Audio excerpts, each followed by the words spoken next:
Yes, good evening everybody. Good evening बेटा। तो शुरू करते हैं 12th का syllabus, 12th CBSE applied maths. तो आपको पता है क्या नया चेंज आया है 12th सीबीएसई में? इसके जो मार्क्स थे वो पहले 100 हुआ करते थे और अब कम करके मार्क्स को 100 कर दिया गया है। खैर, बहुत बहुत खराब। कोई बात नहीं, कोई बात नहीं, मैं धीरे धीरे आपसे मिल मिल के अपनी लेवल, आपकी लेवल पे जाने की कोशिश करूंगा। बट खैर, आकाश भैया थोड़ा सा अनक्लियर है, आवाज अच्छी है, कर दो। कौन कौन नया है? आप दोनों नए दिख रहे हो मुझे। ओके, कितने साल? जाने दो। और कौन पहली बार मिला है मुझसे? ओके, कोई बात नहीं बेटा। तो ये अपना नया सिलेबस है, ये 4 दिन पहले आया। आपके नोट्स आपको आज नहीं मिले होंगे, परसों तक मिल जाएंगे। एक 11 के समान 12 के भी आपको अपने क्लास के नोट्स मिलेंगे, क्लास क्वेश्चंस जो हम लोग क्लास में क्लास वर्क एंड होमवर्क में सॉल्व करेंगे। दिखेगा नहीं दूर से, बट द थिंग इज ये एक बुक आपको मिलने वाली है एंड एक आपको एम एल अग्रवाल भी मिलेगी जो आप रख देना कॉन्फिडेंस बढ़ाने के लिए घर पे, ठीक है? तो बाकी हम लोग पूरी तरह इसे ही फॉलो करेंगे, बट फिर भी एक बुक पढ़ी रहती है तो अच्छा लगता है भैया। तो बेसिकली अभी अभी 4-5 दिन पहले ही सीबीएसई ने नया सर्कुलर इशू किया न्यू सिलेबस का। इससे पहले तो ओल्ड वाला लेके चल रहे थे। तो इसमें एडिशन 2 टॉपिक हुए और डिलीशन 10 टॉपिक हुए कंपेयर टू लास्ट ईयर। खैर, पढ़ेंगे। तो देखा जाए तो ये अपना सिलेबस है, ये इसका मार्क्स है। ये है सीबीएसई का सर्कुलर जिसमें 2025-26 का उन्होंने सिलेबस डिफाइन किया हुआ है। तो जैसा कि आप देख सकते हो, एक चैप्टर है क्वांटिफिकेशन, जैसे 11 मार्क्स। ओके बेटा, उदय ना, गुड। ओके, तो ये अपनी बुक है जिसका ये इंडेक्स है बुक का। तो जैसा कि आप देख सकते हो उसी को इसमें कन्वर्ट किया है। जैसे अब वहां पे एल्जेब्रा लिखा हुआ था, मैंने 2 चैप्टर्स कर दिया। तो ये 10 मार्क का एल्जेब्रा है, ये क्वांटिफिकेशन है, थोड़ा लॉजिकल है, ये स्पीड वगैरह निकालते हैं। ध्यान है ऐसा कुछ कंसेप्ट? स्पीड, पाइप्स, कैलेंडर पढ़े थे 11th में। कैलेंडर नहीं है यहाँ पे, बट लॉजिकल चीजें देखते हैं क्या क्या। तो ये अपना सिलेबस है टोटल 80 मार्क्स का। एंड इसी के पीछे में आपको 3 बोर्ड के पेपर्स दिए हुए इसी नोट्स में। तो 23 और 24 का आपको मैं यूट्यूब लिंक दे दूंगा सॉल्व किया हुआ। 2025 का अपन खुद सॉल्व करेंगे ये होने के बाद, एग्जाम होने के बाद। और इनफैक्ट 2026 का भी सॉल्व कर देंगे बोलो तो। खैर, नौबत नहीं आएगी। और एक सैंपल क्वेश्चन पेपर जो सीबीएसई का आता है वो भी अपन सॉल्व करने वाले हैं क्लास में। तो ये अपने नोट्स क्लास के ये चैप्टर्स। और जैसा कि आपको पता है, जैसे ये फर्स्ट टॉपिक है अपना फर्स्ट चैप्टर का मॉड्यूलो, ये अपना क्लास वर्क सेक्शन है जो अपन क्लास में सॉल्व करेंगे। एंड देन इसी का आपको तो पता है सेम टॉपिक जो क्लास में पढ़ा गया उसी का आपको होमवर्क भी रहेगा, जो आपको अपलोड करना होगा अपने ऐप पे, एंड उसके आंसर्स भी दिए होंगे। तो हर चैप्टर को 11 के समान टॉपिक वाइज डिवाइड किया है। जो टॉपिक क्लास में पढ़ाया जाएगा सेम टॉपिक का होमवर्क भी रहेगा। तो ये खैर अपने नोट्स हुए, बैक टू इंडेक्स। एंड ये सर्कुलर का आ गया। हाँ, तो जैसे ये देखो नंबर्स वाले में ये सब टॉपिक है। मॉड्यूलो ये बेसिकली रिमाइंडर निकालता है, मॉड्यूलो फाइंड्स रिमाइंडर। मैं आपको बस एक सिलेबस की ओवरव्यू देना चाहता हूँ ताकि आपको पता रहे आपकी शादी आप किसके साथ रहने वाले हो साल भर। तो syllabus subject modulo finds remainder, जैसे कि 21 मॉड्यूलो 2 क्या आता होगा, गेस करो। पता है ये 1 आता है क्योंकि रिमाइंडर 1 बचता है। इस टाइप की चीजें पढ़ेंगे। देन एलिगेशन मिक्सचर तो आपको पता है, मिक्सचर इज लाइक 2 अलग अलग चीजों को मिक्स करो। 20 रुपए किलो वाली चीज को 24 रुपए किलो वाले में मिक्स किया तो एवरेज कॉस्टिंग क्या आ जाएगी? 22। तो सिंपल एवरेज हुआ जब क्वांटिटी सेम है। जब दोनों का प्रपोर्शन या वेट अलग अलग है तो आंसर कितना आएगा? शायद आपने फाउंडेशन के स्टैट्स में भी पढ़ा होगा, ये वेटेड मीन करके उस टाइप का है। ऐसा ऐसा कुछ पढ़ा होगा, एरो इधर का उधर, वेटेड मीन में नहीं, कोई बात नहीं। देन बोर्ड्स एंड स्ट्रीम बेटा, कभी भी अपने को दिक्कत हो गई, पानी बढ़ गया, बोर्ड से जाना है। वैसे मुझे बताओ डाउन स्ट्रीम में स्पीड ज्यादा होती है, अपस्ट्रीम में कम होती है ना? और अपस्ट्रीम में जा रहे हम लोग, हमारी स्पीड 5 है और पानी की स्पीड 10 है, तो क्या करना पड़ेगा? पानी की स्पीड 10, हमारी 5, तो जा पाएंगे क्या? हम पीछे की तरफ जाएंगे तो क्या करेंगे? उल्टा बैठ जाएंगे ताकि ठीक है। खैर, रेसेस एंड गेम्स है, थोड़ा हम लोग इसमें सीखेंगे कि अगर पढ़ाई ना हो तो कैसे आईपीएल के थ्रू पैसे कमा सकते हैं, बट करना मत, है ना, जानलेवा हो सकता है। तो और ये न्यूमेरिकल इनइक्वालिटीज वगैरह देखा जाएगा।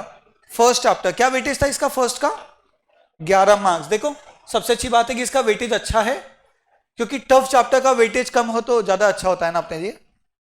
ये इजी है इसलिए वेटेज ज्यादा फायदेमंद है हमारे लिए।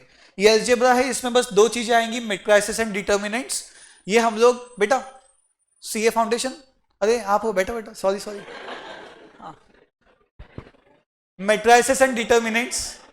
ओके बस बस सुनो रे, बातें मत करो यार, मैं भूल जाता हूँ घर से क्या याद करके आया। हाँ सुनो, कहाँ थे हम लोग? तो ये चैप्टर हम लोग शुरू करने वाले हैं, तभी इसका इंट्रोडक्शन दूंगा। फिर थर्ड टॉपिक आपका आता है कैलकुलस। कैलकुलस सुना है कभी आपने? जैसे मैं आपको एक इजी एग्जांपल देता हूं, वैसे तो ये मैथ्स का सबसे डिफिकल्ट टॉपिक माना जाता है। इनफैक्ट पूरे सीए, सीएमए, सीएस, इन सब का कोई भी सिलेबस इससे टफ नहीं है। पूरे सीए के करिकुलम में, मैंने सीए, सीएस, सीएमए तीनों किया, तीनों में कोई एक भी चैप्टर ऐसा नहीं है जो इससे टफ हो। Everything is easier than this. तो ये टफ है। अच्छी बात यह है कि हम टफ चीज पढ़ के खुद भी टफ बनेंगे, एंड जो लोग नहीं पढ़ते उनके लिए अच्छी बात है कि सिर्फ 10 मार्क का है, ठीक है। तो नहीं, एक्चुअली कोर मैथ्स में ना ये एकदम 35-40 प्लस ट्रिग्नोमेट्री वगैरह। तो बट द थिंग इज, जब हम लोग टफ चीज पढ़ते हैं तो समझ में आता है ना। बेसिकली मैथ्स वालों को इतने अच्छे पैकेज और सब कुछ फायदा क्यों होता है? क्योंकि वो इतनी टफ चीज पढ़ के आए। अगर इतनी टफ चीज वो देख सकते हैं तो रियल लाइफ में कोई भी सिचुएशन फेस करने लायक बन जाता है, ऐसा माना जाता है। तो कहाँ था यार, ये तो 11th आ गया, एक सेकेंड। हाँ, तो मैं ये बता रहा था कि कैलकुलस ये क्या करता है। कभी कभी क्या होता है, जैसे कि एक सिंपल एग्जांपल देता हूं सेल्स का। मान लो आपकी सेल्स है 100 इन लैक्स करोड़ जो भी होगा, फिर सेल आपकी थोड़ी बढ़ गई और बढ़ गई और बढ़ गई, लेकिन आपका जो प्रॉफिट था वो यहाँ पे था 20, 22, 24, 22। बताओ आपने कितने की सेल करनी चाहिए ताकि आप ज्यादा से ज्यादा प्रॉफिट कमाओ? 120 का। ऐसे ही कंपनीज में भी होता है कि यार जैसे जैसे सेल बढ़ रही प्रॉफिट बढ़ने लगता है, लेकिन एक पॉइंट के बाद सेल तो बढ़ती है बट कुछ फिक्स कॉस्ट के कारण प्रॉफिट कम होने लगता है। तो हमें कौन से पॉइंट पे पहुंचना चाहिए? ये पॉइंट पे जहां पे सेल 120 और प्रॉफिट 24 हो जाए। तो ये पॉइंट हम कैसे निकालेंगे? Using calculus. जब पढ़ेंगे तब देखेंगे, फिलहाल थोड़ा बहुत समझा? हेलो, जैसे हम लोग लास्ट ईयर कैंप गए थे, याद होगा कई लोगों को 11th में। तो कैंप गए थे तो एक बस किए थे, 50 सीटर बस थी मान लो, और मान लो उसमें 85 लोग बैठते हैं एग्जैक्टली। तो हम लोग कैलकुलेशन जो करते हैं वो मानते हैं कि 48-50 बच्चे आएंगे, वो हिसाब से बस का कॉस्ट अपोर्शन करते हैं। एकदम से 30 बच्चे आएंगे तो क्या होगा? कैप्स को लॉस हो जाएगा, ज्यादा लॉस होगा। 40 आए तो कम लॉस होगा, लेकिन पूरे 50 आ जाए तो नो प्रॉफिट नो लॉस। और 51 बच्चे आ गए तो क्या करेंगे? नहीं बेटा, एक और बस करनी पड़ेगी एक बच्चे के लिए। वो बच्चा तो 2-2,500 रुपए देगा, 3,000 जो भी था, 2700, 2600। लेकिन एक बच्चा उतने पैसे देगा और बस पूरे अपने से 25,000 दे देगी। समझ रहा है क्या? तो 50 बच्चे पे नो प्रॉफिट नो लॉस, लेकिन एक एडिशनल बच्चा आया जो एडजस्ट करने को तैयार नहीं है, तो एक पूरी बस करनी पड़ेगी उसके लिए। तो क्या होगा?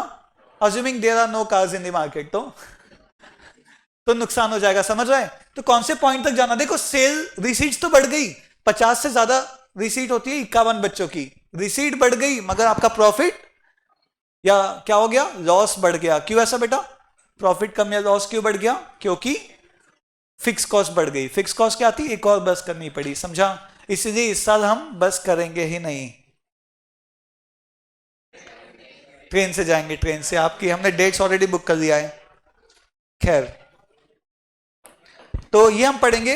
ऐसा पॉइंट निकालो जिसपे अपना प्रॉफिट मैक्सिमम हो या कॉस्ट मिनिमम हो। ये सब निकालने में हमें कौन हेल्प करेगा? कैलकुलस। जैसे ये देखो, मार्जिनल रेवेन्यू, मैक्सिमम रेवेन्यू, ये सब हम लोग यहाँ पे पढ़ने वाले हैं। एंड देन आता है आपका इंटीग्रेशन, वो जब आएगा तब देखेंगे, अभी से बता के कोई फायदा नहीं। बट यस, अगर मैं आपको बोलूं कि ये जो रूम है जिसमें आप बैठे हो अभी, इसका मुझे एरिया निकाल के बताओ, तो कैसे निकाल सकते हो? बोलो। मैं फास्ट बोल रहा हूं क्या? थोड़ा क्या फर्क पड़ता? इसका एरिया कैसे निकालोगे बताओ? Length into breadth. सही बात है। लेकिन अगर मैं आपको बोलूं कि ये रूम इस टाइप का है,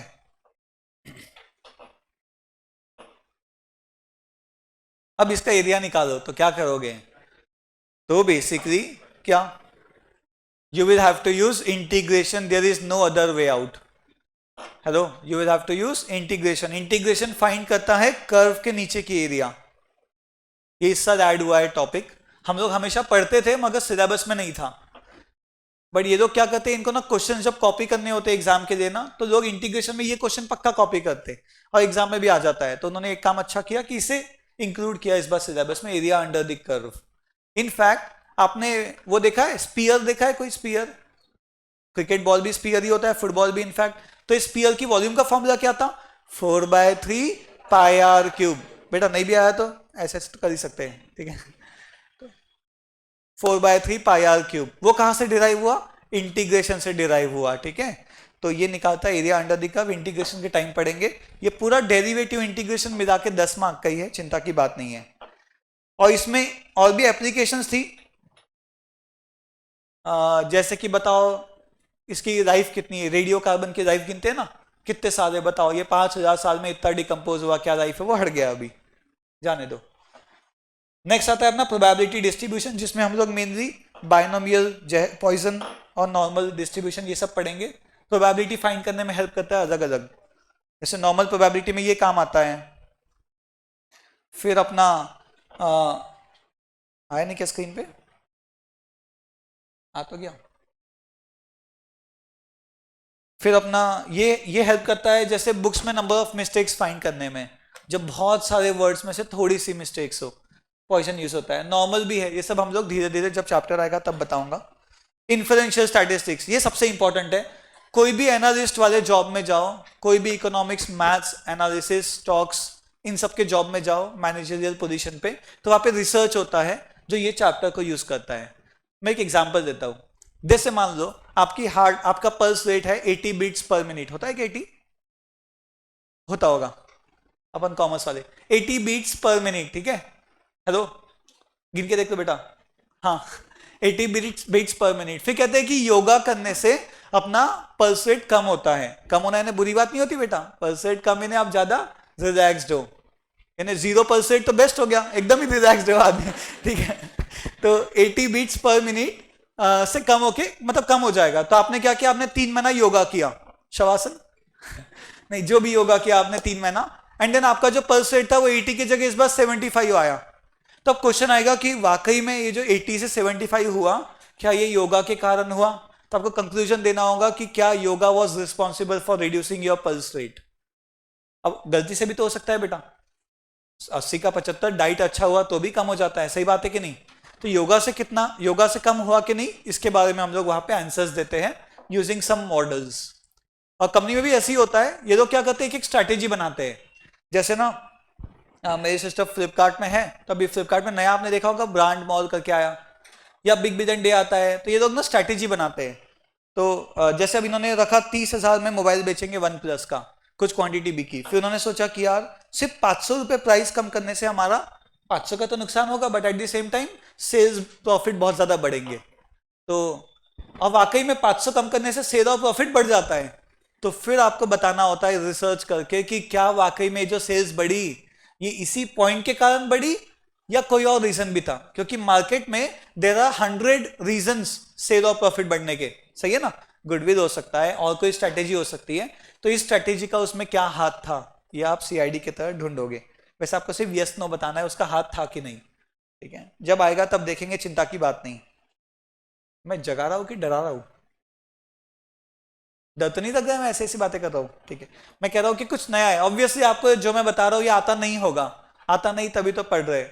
सूर्यकांत की बात अलग है खैर, बट द थिंग इज वो एक्सपर्ट है बेटा।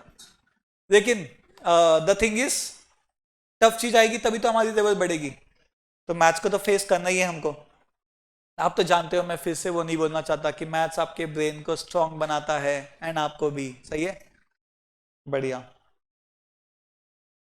देन टाइम बेस्ड डेटा है जो इसमें हम लोग पढ़ने वाले हैं पिछले 4 साल के डेटा को एनालाइज करके 5वें 6वें साल के बारे में एस्टिमेट लगाना।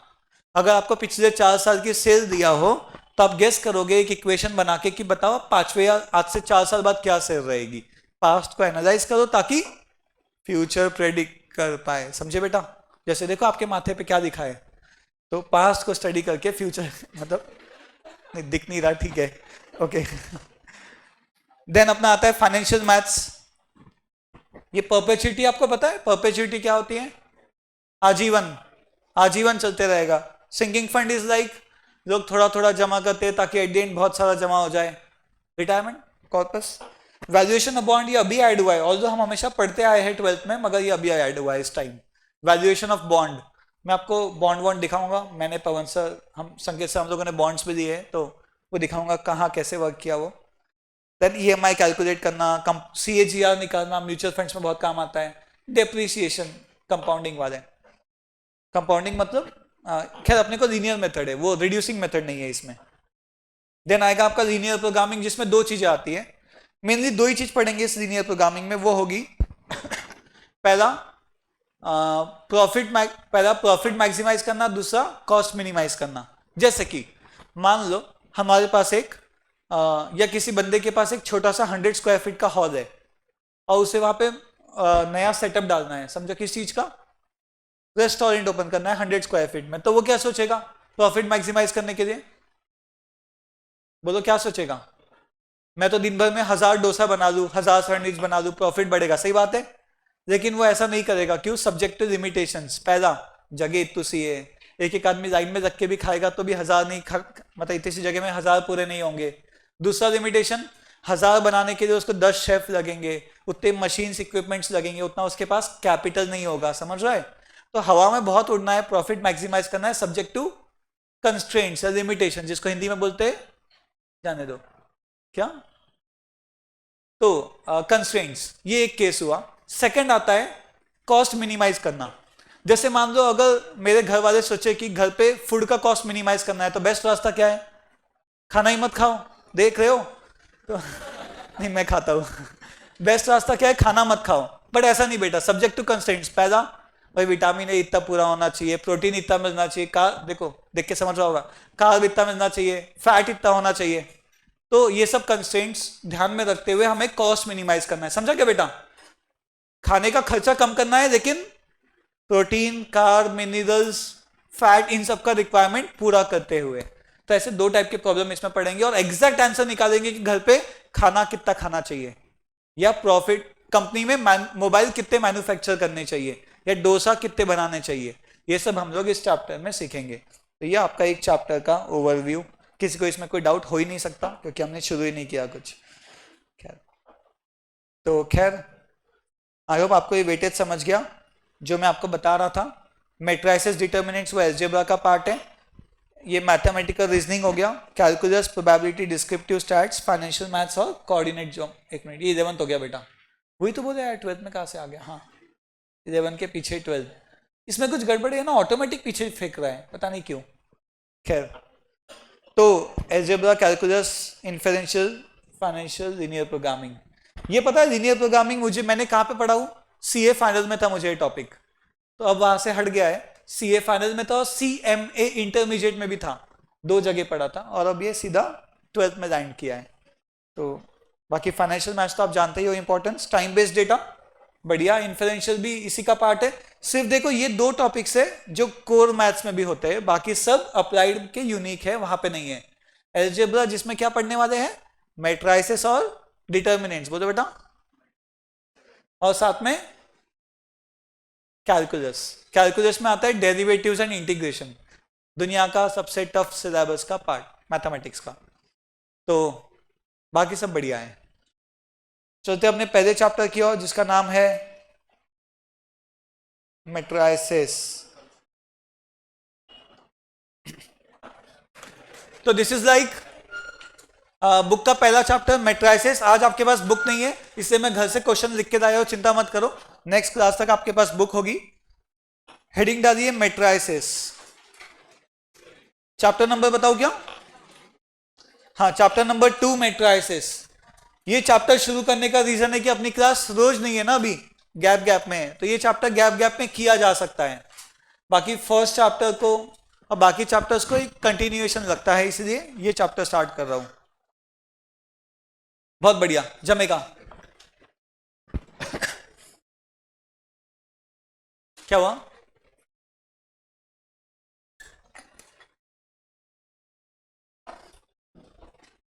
क्या लगता है 12th 11 से टफ होगा कि उतनी लेवल होगी? इजी होगा 12th? आपकी सोच मुझे बहुत अच्छी लगी, all the best. But yes, क्या?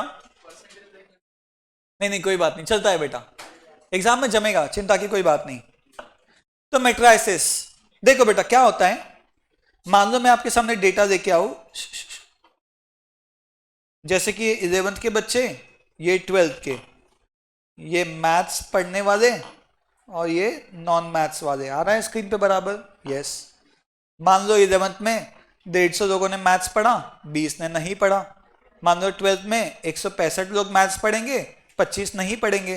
तो क्या मैंने डेटा को एक मैट्रिक्स के फॉर्म में लिखा मतलब मैं बता रहा हूं, पूछ नहीं रहा, मैंने डेटा को मैट्रिक्स के फॉर्म में लिखा, इसे कहते हैं मैट्रिक्स। क्या आपने कभी टैबुलर रिप्रेजेंटेशन ऑफ डेटा सुना है? बस उसी टाइप का है इसका स्टार्ट, हमने एक टेबल में डेटा को लिखा है। बस अगर मैं इन सबको हटा दूं तो ये हो जाएगा, एक बन गया मैट्रिक्स, इसे कहते हैं 2x2 मैट्रिक्स। क्या कहते हैं? 2x2 matrix. तो स्टैटिस्टिक्स में भी टैबुलर रिप्रेजेंटेशन ऑफ डेटा है, तो यहां पे हम लोग ऐसा क्या नया पढ़ने वाले हैं? स्टैटिस्टिक्स में टैबुलर रिप्रेजेंटेशन ऑफ डेटा क्यों चलता है? इजी टू अंडरस्टैंड, देख के पिक्चर क्लियर होती है। तो यहाँ पे हम लोग क्या करेंगे, अलग अलग ऐसे टेबल्स पे आपस में एडिशन, सब्ट्रैक्शन, मल्टीप्लिकेशन, डिवीजन सीखने वाले हैं। एक टेबल जैसा है बेटा, स्क्वायर ब्रैकेट में आ गया, इसे कहते हैं मैट्रिक्स। ऐसे दो मैट्रिक्स आपस में प्लस माइनस इंटू डिवाइड कैसे होते हैं वो सब हमको सीखना है, दैट्स इट बस।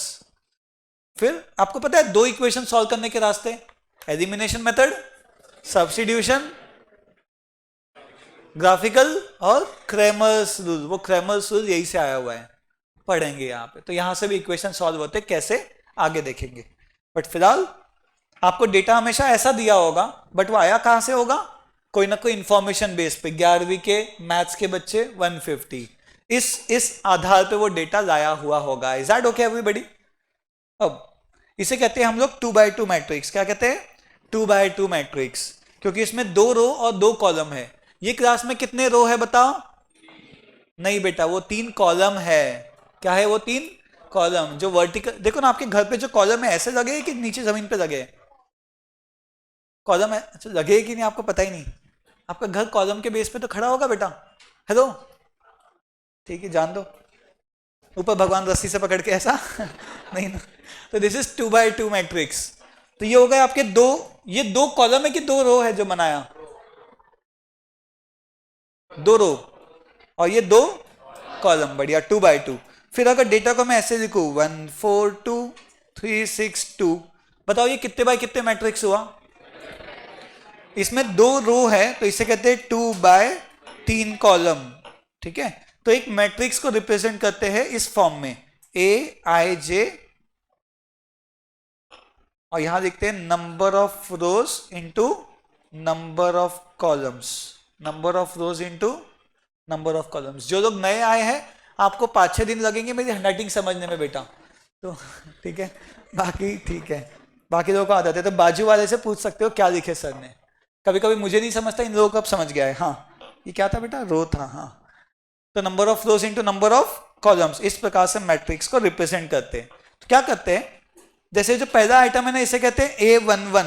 A11 मतलब element first row first column वाला। गेस करो बाजू वाला क्या हो जाएगा? A12, 12 यानी फर्स्ट रो सेकंड कॉलम। ये जो 2x3 लिखा है ना, इसमें 2 किसको रिप्रेजेंट करता है? रो नंबर, और J रिप्रेजेंट कर, ये 3 रिप्रेजेंट करता है कॉलम नंबर को। बात समझी क्या बेटा? I माने रो नंबर और J माने column number. A12, A13, A21। ये 822 का मीनिंग क्या हुआ? कि ये बंदा सेकंड रो सेकंड कॉलम में है। A23, A31, A32, A33, इसे कहते हैं 3x3 मैट्रिक्स। कितने रोज है ये? 3 रो। ये क्या है? 3 कॉलम। अच्छा बताओ कौन है जो सेकंड रो और थर्ड कॉलम में है? A23, A23 उसकी पोजीशन नंबर हो गया। यहाँ पे एक्चुअली ऐसी वैल्यूज लिखी रहेगी आगे जाके। इतना ठीक है बेटा? तो समझा आपको मैट्रिक्स क्या है? मैट्रिक्स बेसिकली एक टैबुलर रिप्रेजेंटेशन ऑफ डेटा है जिसका आगे मल्टीप्लिकेशन, एडिशन, ये सब पॉसिबल होता है। ठीक है, तो मुझे बताओ, ये एक मैं बना रहा हूं 1 4 6, पता है ये कितने बाय कितने मैट्रिक्स है? एनीबॉडी? 1/3। 1/3 क्यों हुआ? एक रो 3 कॉलम। Is that okay? फिर एक आता है 7 0 -2, जीरो को गिनते क्या? तो कितने बाय कितने हो गया ये? 3/1 बेटा, 3/1। वहां है नहीं तो क्या हुआ? 3 रो 1 कॉलम। जिसको ये पहले चैप्टर में जिसने 5-6 दिन ध्यान दिया ना बेटा, उसको 7वें दिन भी ध्यान देना पड़ेगा। आई मीन जो इनिशियली पहला चैप्टर बढ़िया करेगा उसको आगे सब कुछ समझेगा। तो ये बेस है जो पूरे मैथ्स को पकड़े रखेगा।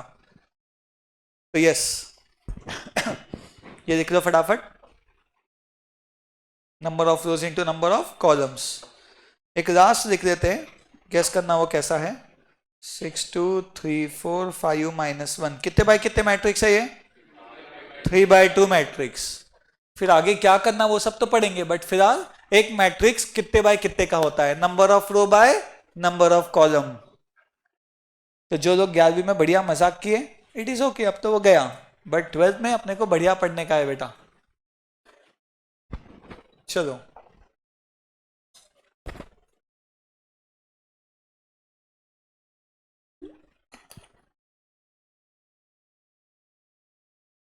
नेक्स्ट वन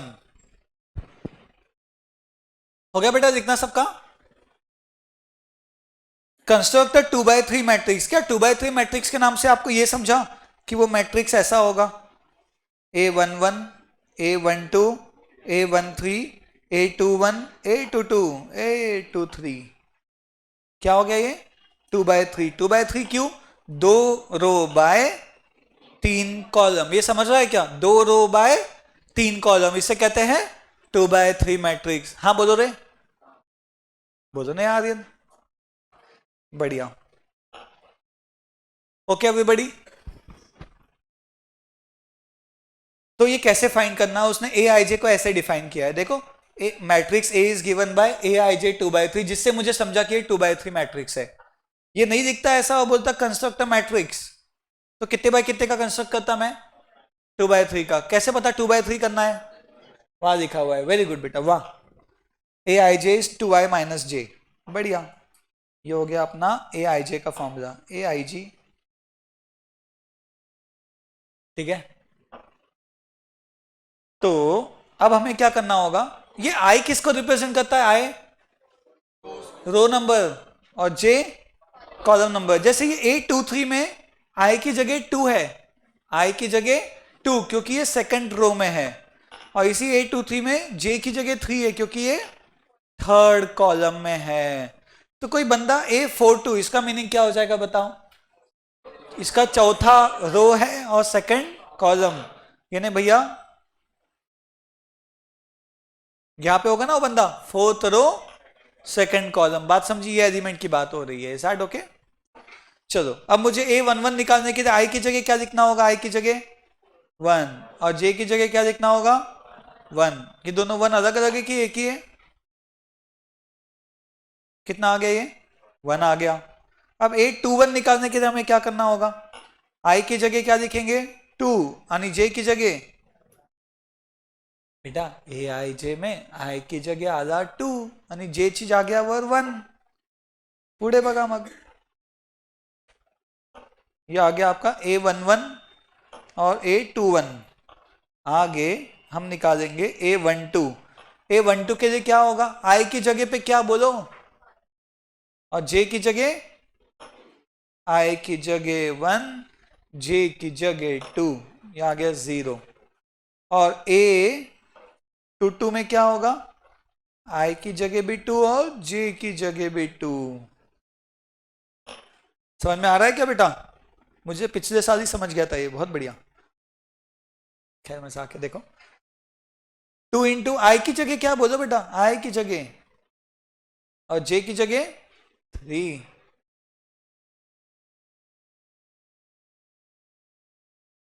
आई की जगह 2 और जे की जगह 3।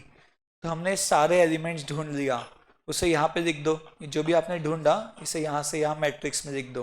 बोलो सबसे पहला कौन है? 1, फिर A12 में 0 -1 3 2 1 कितने बाय कितने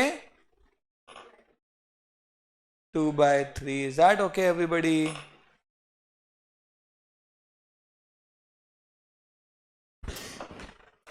ये आपका ए आई जे देखो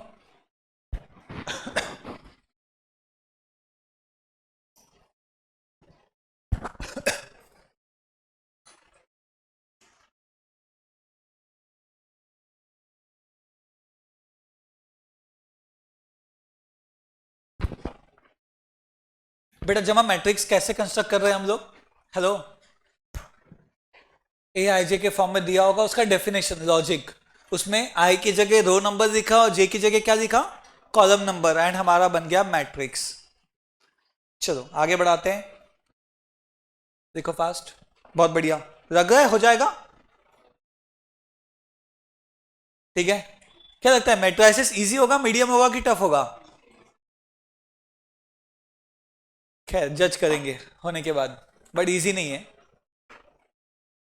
टाइप्स ऑफ मैट्रिसेस मगर ध्यान दिया जाए ना मैट्रिसेस में बस एक ही नुकसान है कि अगर कोई एक क्लास बीच में मिस किया तो फिर थोड़ा दिक्कत जाता है सारी क्लास किया तो इजी लगेगा क्लास आने के लिए नहीं बोल रहा हूं मैट्रिसेस में है ही वैसा linked concepts types of matrices पहला मैट्रिक्स का नाम है रो मैट्रिक्स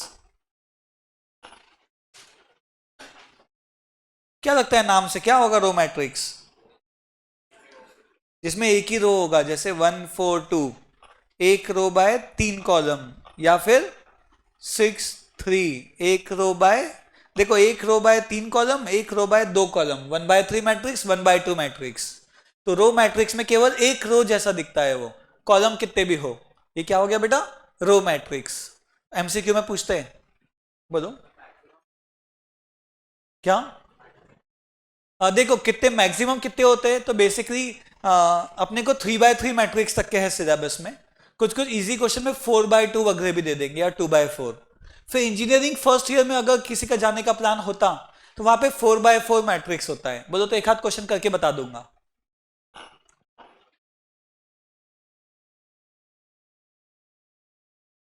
कॉलम मैट्रिक्स कैसा रहता होगा बेटा एक कॉलम के जैसा बहुत बढ़िया क्या बोले 3/1 10 2 2/1 तो कॉलम मैट्रिक्स एक कॉलम के जैसा दिखता है रो मैट्रिक्स एक रो के जैसा दिखता है ठीक है बेटा फिर आता है आपका स्क्वायर मैट्रिक्स गेस करो स्क्वायर मैट्रिक्स कैसा दिखता होगा स्क्वायर के जैसा दिखता होगा 1 2 4 5 0 -2 6 1 3 कोई भी नंबर लिख लो ये 3/3 इसके number of row number of column क्या होते हैं सेम जब आई आनी जे आई कौन होता है आई रोज को रिप्रेजेंट करता है जे कॉलम नंबर को जब आई और जे सेम हो जाए तो क्या होता है वो स्क्वायर मैट्रिक्स ठीक है बेटा जैसे 3/3 हुआ और वैसा ही एक होता है 2/2 अपने को 3/3 तक के ही है डिफिकल्ट क्वेश्चंस में 4/4 सिलेबस में नहीं अपन करेंगे भी नहीं तो स्क्वायर मैट्रिक्स 2/2 और 3/3 इज दैट ओके फिर एक आता है डायगोनल मैट्रिक्स गेस करो ये कैसा होता होगा डायगोनल मैट्रिक्स में सिर्फ डायगोनल एलिमेंट्स नॉन जीरो होंगे बाकी के सब जीरो होंगे सिर्फ ही डायगोनल एलिमेंट्स नॉन जीरो होंगे बाकी के सभी जीरो होंगे ये होता है डायगोनल मैट्रिक्स अब डायगोनल मैट्रिक्स ऐसा ही डायगोनल या ऐसा भी चलेगा दोनों चल सकते हैं लेकिन मार्केट में ये फेमस हो गया है जब भी वो डायगोनल मैट्रिक्स बोलेगा लेफ्ट टॉप से राइट बॉटम वाले है ना ये फेमस हो गया है चलन में आ गया है ठीक है तो डायगोनल मैट्रिक्स क्या आपको लगता है diagonal matrix is a square matrix yes diagonal matrix is a special kind of square matrix जिसके केवल डायगोनल एलिमेंट्स नॉन जीरो है बाकी के सब जीरो ठीक है बेटा ये हो गया डायगोनल मैट्रिक्स डायगोनल मैट्रिक्स के बाद आता है स्केलर मैट्रिक्स मुझे बताओ रो मैट्रिक्स क्या आता है रो मैट्रिक्स जो केवल एक रो के जैसा दिखता है कॉलम मैट्रिक्स क्या है कॉलम मैट्रिक्स जो एक कॉलम के जैसा दिखता है स्क्वायर मैट्रिक्स 3/3 या तो 2/2, 1/1 तो कुछ नहीं होता समझो। Diagonal matrix is a special kind of square matrix जिसके केवल डायगोनल एलिमेंट्स नॉन जीरो है एंड बाकी के सभी जीरो है। Now listen carefully, scalar matrix is a special kind of diagonal matrix जिसके सारे डायगोनल एलिमेंट्स सेम होते हैं। Scalar matrix is a special case of diagonal matrix जिसके सारे डायगोनल एलिमेंट्स सेम होते हैं। तो मुझे बताओ, क्या स्केलर मैट्रिक्स डायगोनल मैट्रिक्स हुआ? क्या स्केलर स्क्वायर हुआ? क्या स्क्वायर स्केलर हुआ? नहीं। स्क्वायर के कई सारे टाइप जिसमें से एक डायगोनल है, फिर डायगोनल के कई सारे टाइप जिसमें से एक स्केलर है। तो स्केलर मैट्रिक्स क्या कहता है? It is a special case of diagonal matrix जिसके सारे डायगोनल वाले एलिमेंट्स सेम होते हैं।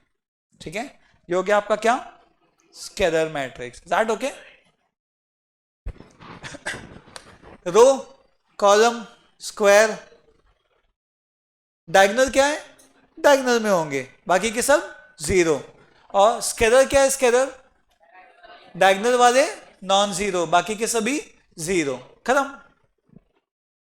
Next one,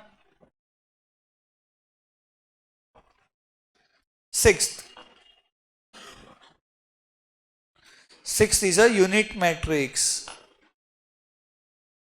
Unit matrix is a special kind of, listen carefully, unit matrix is a special kind of scalar matrix. Hello, unit matrix is a special kind of scalar matrix जिसके सारे diagonal elements 1 होंगे। I repeat, diagonal में क्या हो रहा है? सिर्फ diagonal में नॉन जीरोस है, बाकी के सभी जीरो। अगर ये तीनों नॉन जीरो वाले सेम हो गए तो क्या कहलाएगा? स्केलर। और तीनों 1 1 1 हो गए तो यूनिट कहलाएगा। तो क्या unit is a scalar matrix?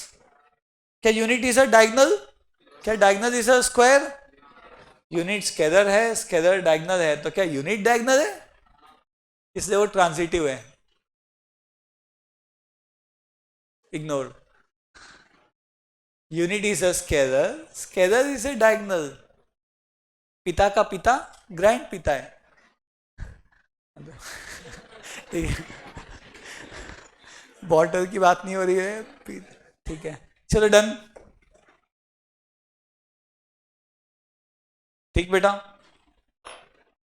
क्या आपके घर पे कोई पिता है? हाँ, सबके घर पे पिता है, पापा। चलो डन। तो प्रवेश, इस साल मैंने सोच के रखा जब भी आप बात करोगे तो मैं आपको बोलूंगा स्टैंड वेयर यू सिट। क्या खराब इंग्लिश। यूनिट मैट्रिक्स, अगले पे आ जाओ बेटा, अगले पे देखो, अगला आपको जमेगा, बहुत बढ़िया है ये। This is null matrix. Guess करो नल मैट्रिक्स में क्या होगा? वाह बेटा, इतना गजब, बहुत बढ़िया।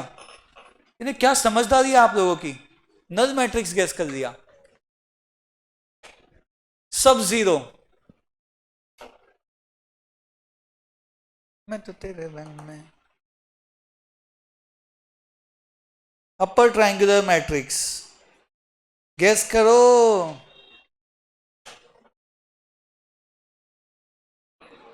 इसमें क्या होता है?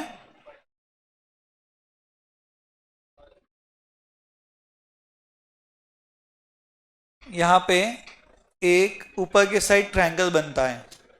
वैसे वो ट्रायंगल यहां भी बन सकता है नॉन जीरो से, बट ये फेमस हो गया, ये डायगोनल फेमस हो गया ना। ट्रायंगल भी अपर ट्रायंगुलर मैट्रिक्स, जिसमें ऊपर के साइड जो ट्रायंगल बन रहा है नॉन जीरो से बनेगा और उसके अलावा बाकी के सभी नंबर्स जीरो होने चाहिए। तो ये कहलाएगा अपर ट्रायंगुलर मैट्रिक्स।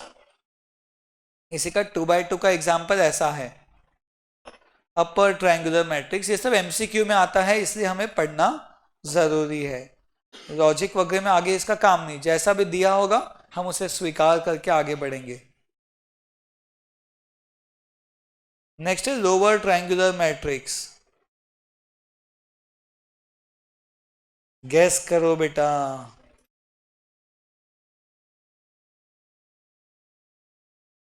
इस डायगोनल के लोअर साइड एक ट्रायंगल बन रहा है। हेलो, कोई है जिसे मेरे अलावा समझ रहा है? बढ़िया बेटा। Upper triangular matrix, lower triangular matrix, कितने पढ़ चुके हैं अपन? 9। तेरे हाथों में 9 फॉर्मूले हैं अभी, देखो कम ऑन। पहला था रो मैट्रिक्स, कैसा दिखता है रो मैट्रिक्स? रो के जैसा। और कॉलम मैट्रिक्स कॉलम जैसा, स्क्वायर मैट्रिक्स स्क्वायर जैसा, ट्रायंगुलर मैट्रिक्स ट्रायंगल जैसा। वाह। यूनिट मैट्रिक्स वन जैसा। और 10वां अभी देखेंगे। एडन बेटा एडन, एक होता है सिंगुलर मैट्रिक्स, बताओ इसका स्टेटस क्या है? नहीं, 1 by 1 नहीं बेटा। मैट्रिक्स हुस, अरे कमल आए हो क्या? Matrix whose determinant is 0। ये डिटर्मिनेंट वर्ड सुना सुना लग रहा है। कहा? इंडेक्स में। मैट्रिसेस के बाद का चैप्टर डिटर्मिनेंट्स है, एक ही परिवार के बेटा। तो वो तब का तब देखेंगे। मैट्रिक्स जिसका डिटर्मिनेंट 0 आता है वो हो गया सिंगुलर मैट्रिक्स।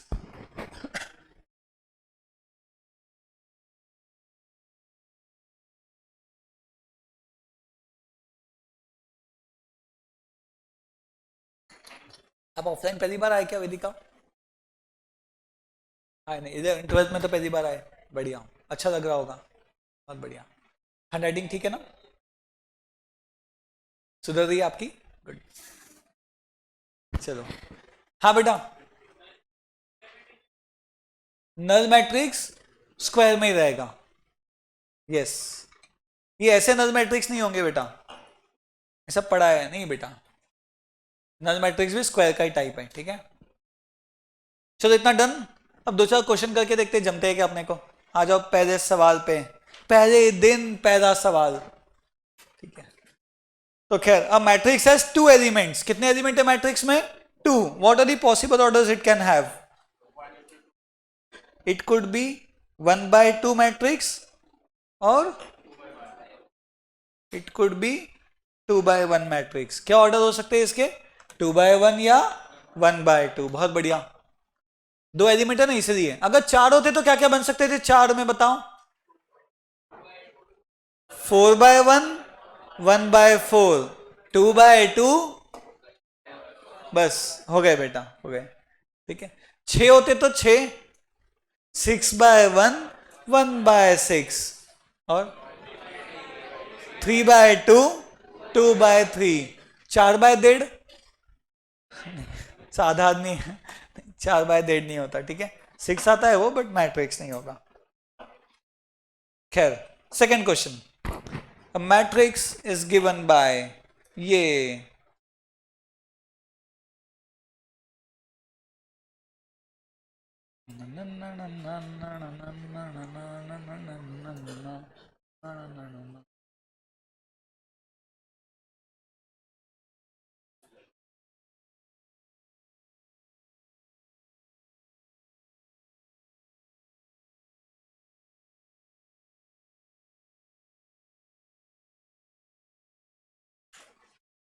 यस। चलो, ये मैट्रिक्स आपके सामने मौजूद है। देखो थोड़ा क्वेश्चन को भी समझो, बस ये पढ़ने में डिफिकल्ट है, आंसर्स इजी होते हैं इस चैप्टर में।